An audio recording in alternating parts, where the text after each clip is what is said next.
What's good? It's your boy Fanon. All right, man. I wasn't planning on making too many videos today, but it is the boxing. It is just, the boxing addiction that gets me.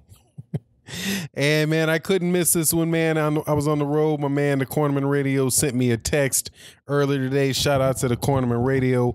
He also has a great interview on his channel with the trainer, Jared Hurd.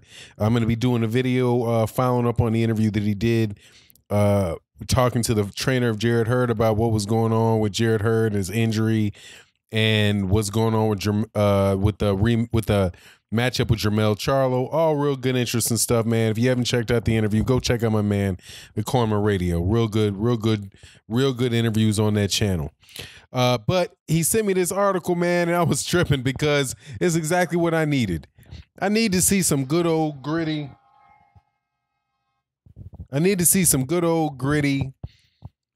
Crap talking between boxers. You got one up and coming cat in Ryan Garcia, super cocky dude, protege of Oscar De La Hoya, and you got another dude who's cocky but more accomplished, and the WBA super 130-pound super featherweight title holder Gervonta Tank Davis, former IBF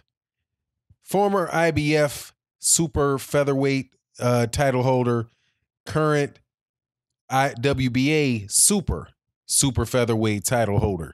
So they go back and forth and basically agree that they're going to match up for some sparring. Like, hey, we ain't gotta wait to get in the ring. We can make it happen for real in a boxing ring. Gave him the addresses, exchanged addresses, told him where to be, and we'll see. We'll see if Ryan opens the door. I think it's Ryan because the address that they gave for the match, I do believe, for the sparring, I do believe it's in California. I don't have it right up with me. I probably put it on the screen when I do it, but yeah. They gave an address in Santa Ana, California, and my man says, "Cool, 10 rounds." Then Ryan Garcia says, "Nah, go till we can't go no more." Then Gervonta Davis says, "Even better." And then, man, so this boy Ryan Garcia, no rounds. He says, "Say less." That's what's up. Okay. That's what I'm talking about, man. And then Gervonta Davis wraps it up with, live up to your word. Because you know how some cats will get, man. Ryan Garcia is about to get a call from Oscar De La Hoya saying, hey, slow up. Ryan Garcia gonna get the brakes beaten off him by Gervonta Davis in a doghouse style sparring match, man. That might ruin that young boy, or it might make him. But you know how people are these days, man, with this sparring stuff. They might actually try to see. This is the thing that Gervonta Davis got to be careful of. Gervonta Davis is, Gervonta Davis did somebody else a little dirty in the sparring match. The sparring match that he had in the lead up to his bout in, I think it was in April, against Jose Cuellar, where he let that sparring tape out. So you know what's going to happen, man, if he goes in there and does that. You better turn off all the cameras, or either turn off all the cameras or make sure you have the whole thing. Because that sparring tape, I might pay money to watch that. Shoot, that's what I'm talking about right there. I think I'd rather watch Ryan Garcia spar Gervonta Davis than I want to see Anthony Joshua fight Povetkin. I don't care nothing about that fight, but if Oscar De La Hoya and Floyd Mayweather Jr. made Ryan Garcia versus Gervonta Davis for the lightweight championship, man, I would be loving it. Shoot, that'd be great. Ryan Garcia would have a short career though, because I can't see Ryan Garcia getting out of that. I think Ryan Garcia's like 5'10". He's the taller guy. Obviously he's a taller guy. He's a longer guy. I think he's 19, so he might be like 3-4 years younger than 3, not quite 4 years younger than Gervonta Davis is. So the man strength is definitely on the side of Gervonta Davis. Man, boy, I would love to see it, man. I'd love to see it. I do believe, though, Ryan Garcia is going to wind up. He's 19 years old. He's in that same class as, that same class crew of dudes, Devin Haney, my man, Money, Powell, the fourth, up-and-coming prospect, 160 pounds, that after they changed the rules, the age eligibility, for the Olympics, these guys decided that they were going to go ahead and go pro and not wait for the next Olympics to come around. So that's why guys like Ryan Garcia, who's only 19, I don't know, I don't think he's turned 20 yet, Shakur Stevenson and Devin Haney, Money Powell, that's why all those guys went pro.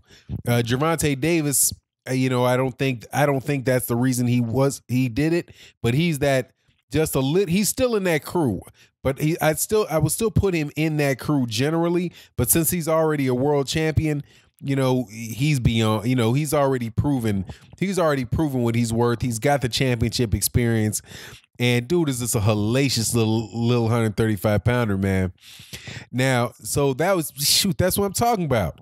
And I hope that they do it. And again, just either release the whole thing to everybody and let everybody see. But make sure Gervonta Davis got to make sure that he's got somebody there filming it and get the whole thing for him. Ryan Garcia have the whole thing for him.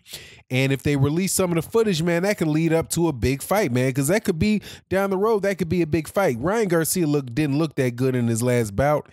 I don't like how Ryan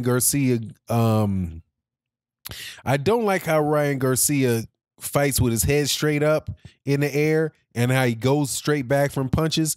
Because, being a tall guy, I think he relies on his height a little bit as his defense. And, man, if he does that against Gervonta Davis and Gervonta Davis gets up in him, he's going to sleep. He might go to sleep in sparring. Gervonta Davis, man, I'm telling you, but him... trying to think if Gervonta Davis is under 135 pounds, or maybe even under 140 pounds. He might be the heaviest puncher in boxing. I saw, Teofimo Lopez at 135. He looks real strong. He looked like he got a lot of pop too. He's quick. He's active. I wouldn't mind seeing Teofimo Lopez at 135 with Gervonta Davis. That too, but man, this is just that's what I'm talking about, man. That young crew of boxers. I hope that they don't wind up becoming a situation where they don't fight each other, or they hold off, and the fights never get made. But that's a great crew of up and coming champions. I'm sure there's some other guys, right behind that. I think Lil B-Hop might be a little too small. I can't remember what Lil B-Hop is. I don't even think Lil B-Hop is 118 pounds. But, somebody can correct me on Lil B-Hop. But, that's a good crew of boxers, man. And we already got tape. There's already sparring tape out there on Devin Haney and who was he? Devin Haney and... It was not Ryan Garcia. Oh, Devin Haney and Shakur Stevenson there. They got the tape out on that. Of course, in the amateurs, Ryan Garcia fought Devin Haney. So I've seen that. I think Devin Haney got the better of the one that I saw him, and he definitely had more of a pro style where he was walking down Ryan Garcia in the sparring match that I saw. But Ryan Garcia, man, Ryan Garcia biting off. He biting off a lot, man. And if he's willing to do it and he shows up and they do it, hey man, he'll be a better man for it. And that'll show a lot of heart, man. Because I don't know, Ryan Garcia, man, looked like a boy band. He looks like the lead in a boy band. So it's kind of hard to believe that the dude is that tough. But I guess, Oscar De La Hoya was kind of the same way too. And he got some funny stuff going on outside the ring, but inside the ring, Oscar De La Hoya handled his business, man. Oscar De La Hoya was a rough rider until it came to Tito Trinidad. Then he put them roller skates on, dog. Hit them he put them he went cross country skiing against Felix Trinidad, but hey, he thought he was up and started moving. I think if he thought that that those earlier rounds were a little more in question, he might have sat down and fought with him a little more. But in the ring, man, I got to give a lot of respect to Oscar De La Hoya. The respect that I have for Floyd Mayweather Jr. goes without saying. So these two prodigies, these two guys, prodigies getting together, man, that would be an interesting story. And I'm looking forward to, but going the doghouse style, just no rounds, no bells, no. That I think they might have said. Again, like I said, I don't have it in front of me, but I think that they might have said that they don't even need any bell. Why no rounds? Yeah, exactly. That's what he said. He said no rounds. Like, all right, no rounds. We just gonna keep fighting. Oh man, boy, you don't want that, little dude. Gotta love it though, man. That's exciting. This type of stuff is good for boxing. Two high level. One is actually a prospect. One's a champion. And Gervonta Davis willing to come to him. That's what's up. I got a lot of I respect Gervonta Davis for that. I respect Ryan Garcia for that as well. But if Ryan Garcia don't come out, if he don't show up, you talked all that, you got to show up, man. You talked all that, you got to show up, and don't show up with chest. Don't show up asking to put on 20-ounce gloves, some crazy shit like that. I don't know. I know they spar in bigger gloves anyway, so it is what it is. Anyway, man, that's fun. That's a good subject, man. I'm glad that happened. And I'll look forward to the news of seeing if that actually really goes down. And with that, I'm out. Peace.